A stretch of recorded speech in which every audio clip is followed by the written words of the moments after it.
수많은 신경세포들과 가지들이 생기던 과정에서 사춘기 아이는 전과는 다른 행동을 보이기 시작한다.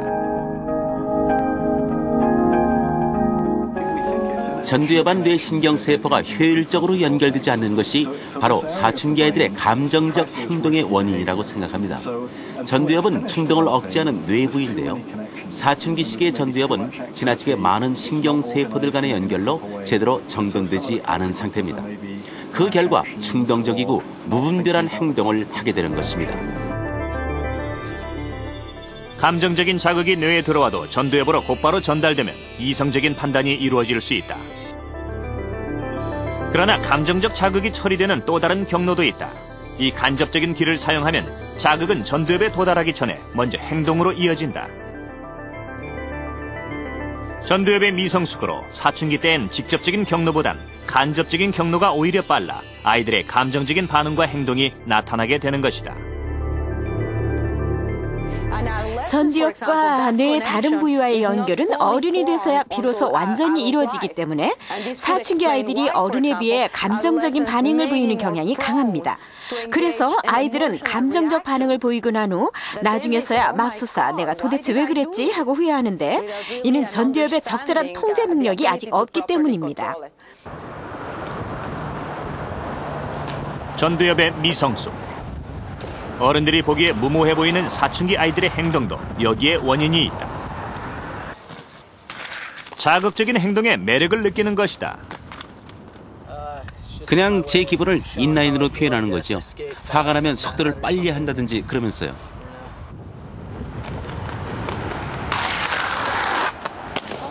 도로 옆의 아이들은 상당히 위험해 보인다. 그럼에도 아이들은 주로 이곳에서 인라인 스케이트를 탄다. 여기 위험하다고 생각 안 해요? 인라인 타다 죽을 수도 있는데요. 별로 상관 안 해요. 그냥 기분만 좋으면 되니까요.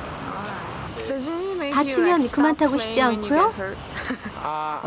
인라인을 도저히 탈 수 없을 정도로 많이 다칠 때만 빼고는 계속 탈 거예요. 아이들이 위험을 감수하는 원인엔 한 가지가 더 작용한다. 바로 도파민이다. 도파민은 뇌의 쾌감 회로를 자극하는 신경 전달 물질이다. 게다가 중독성이 있어 더 자극적인 요소를 찾게 만든다. 도파민의 영향은 곳곳에서 볼 수 있다. 예를 들어 놀이기구를 타고 난 후 그 스릴감을 느끼기 위해 다시 타고 싶은 생각이 드는 것도 바로 이 도파민의 작용이다.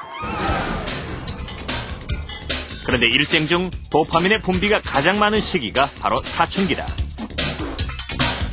사춘기 아이들은 그만큼 위험한 유혹에 더 많이 노출됐다고 볼 수 있다. 도파민 수치는 인간의 각 시기마다 다른데 그중 아동기와 사춘기에 가장 수치가 높습니다. 사춘기 때는 도파민이 매우 활성화돼 있어 자극을 추구하는 여러 가지 행동을 하도록 동기를 유발합니다.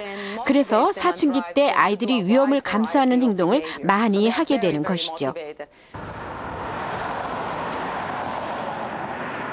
그렇다고 사춘기 아이들이 무턱대고 위험한 행동을 하는 것은 아니다. 뉴욕 주립대에서는 쥐실험을 통해 사춘기 시절 위험 감수 행동의 특성을 연구하고 있다. 이 사춘기 쥐는 태어난 지 28일에서 30일 된 겁니다. 그리고 여기 성인 쥐는 생후 70일 정도 됐고요. 그러니까 2달이 조금 넘은 거죠. 사춘기 쥐와 어른 쥐는 같은 위험에 노출된 상황에서 각각 어떤 반응을 보일까? 사람들이 우리를 둘러싸면 쥐들은 사람을 포식자로 여긴다. 아주 위험한 상황으로 인식하는 것이다. 포식자 앞에서 어른 쥐는 우리 안을 돌아다니며 활발하게 상황을 조사하는 반면 사춘기 쥐는 겁에 질려 꼼짝도 하지 못한다. 사춘기 쥐가 전혀 움직이지 않는 이유는 포식자인 사람들이 둘러싸고 있어서 겁을 먹었기 때문입니다. 원래 쥐들은 지금처럼 겁을 먹으면 구석에 숨어서 가만히 있으려고 합니다. 반면 성인 쥐는 상황의 위험 정도를 조사하고 있습니다. 자연 환경에서는 이 우리가 쥐의 굴이나 마찬가지이기 때문에 우리를 보호하기 위한 본능으로 지금이 얼마나 위험한지를 살펴봐야 하는 것입니다. 하지만 사춘기 쥐는 보호된 환경에서 살다가 혼자 살아가는 환경으로 바뀌는 전환기에 있기 때문에 아직 보호 본능을 보여주지 않고 있습니다. 그래서 위험한 상황에서는 몸을 숨기는 게 더 바람직하다고 느끼는 것입니다. 하지만 덜 위험한 상황에서 사춘기 쥐는 그 시기의 특성을 어김없이 드러낸다. 두려움을 느끼게 하는 1m 높이의 십자미로에 어른쥐와 사춘기 쥐를 올려놓고 어떤 차이가 있는지 관찰했다. 신기하게도 어른쥐는 좀 전에 대담함은 사라진 채 많은 움직임을 보이지 않았고 되도록 자기의 위치를 벗어나지 않으려 했다.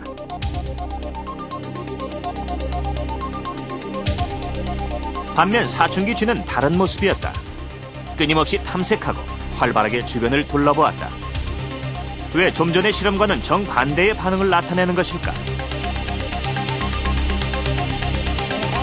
이 실험에서 보면 사춘기 쥐는 활발하게 주변을 살펴보고 밖에 자주 나와 상황을 확인하고 위험을 무릅쓰는 행동을 합니다.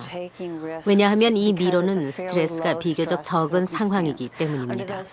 반면 성인 쥐는 새로운 상황에 좀 더 불안감을 느끼며 미로의 닫힌 공간에서 주로 머무르고 위험을 무릅쓴 채 열린 공간으로 나오려고 하지 않습니다.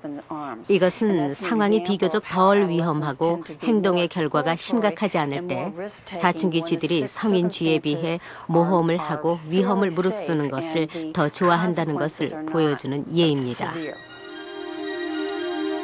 아주 위험한 상황에선 꼼짝도 못하던 사춘기 쥐가 덜 위험한 상황일 땐 오히려 활발하게 움직이는 이유는 무엇일까? 린다 스피어 박사는 그 이유를 진화론적인 관점에서 해석한다. 이 실험은 사춘기 아이들이 얼마나 위험한 행동을 많이 하는지를 보여주는 예 중에 하나입니다.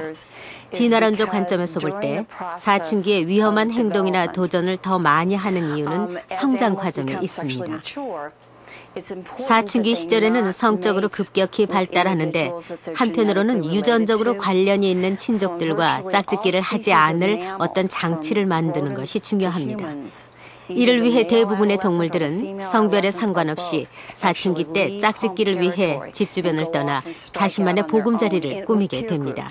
사춘기 시절 이렇게 안전한 집을 떠나 새로운 곳을 찾아가는 이 일은 어느 정도의 위험을 감수해야 하는 일인데 이런 행동에 추진력을 싣기 위해서는 모험에 대한 약간의 매력이 필수적인 것이지요. 충동적이고 변덕스러우며 모험을 좋아하는 사춘기. 이 질풍노도는 언제쯤 멈추는 것일까? 그 해답 역시 뇌 안에 있다. 사춘기에서 성인으로 갈수록 무수했던 신경세포의 연결은 서서히 정리되기 시작한다. 자주 사용되는 부분은 더욱 연결이 잘 되고 사용되지 않는 부분은 점차 사라지게 된다. 이러한 과정을 통해 전두엽은 보다 성숙한 길을 찾게 된다. 아이와 성인의 경계 사춘기. 이 사춘기가 있어 아이는 어른이 된다. 그때 나는 왜 그랬을까? 우리 아이는 도대체 왜 그런 걸까? 사춘기 아이들의 심리를 이해하고 좋은 자녀 관계를 만들 수 있는 방법을 영동 세브란스 정신과의 송동호 교수님께 들어보겠습니다.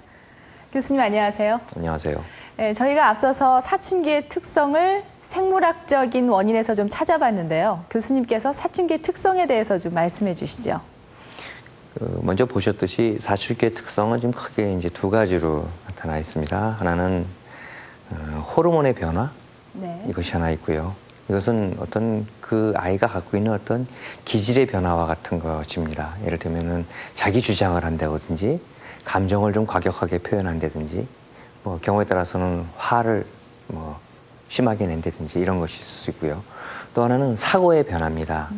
아까 뇌의 변화에서 보셨듯이 뇌의 변화는 점점 어린이의 뇌에서 성인의 뇌로 가는 그런 이제 중간 단계입니다. 따라서 이 아이들의 사고의 특성을 보면 아직 한 어느 정도는 어린이 같은 사고를 하고 있습니다. 따라서 이건 자기중심적이지요. 또 성인이 되어가면서 점점 합리적인 사고를 하는데 그 경험이 아직 부족한 터라 합리적인 사고지만 굉장히 그 이상주의적인 또는 흑백 논리 또는 옳고 그름을 너무 따지려는 그런 사고적 특성을 갖고 있습니다. 네. 그렇다면 부모는 아이와 관계를 어떻게 풀어나가는 것이 좋을까요?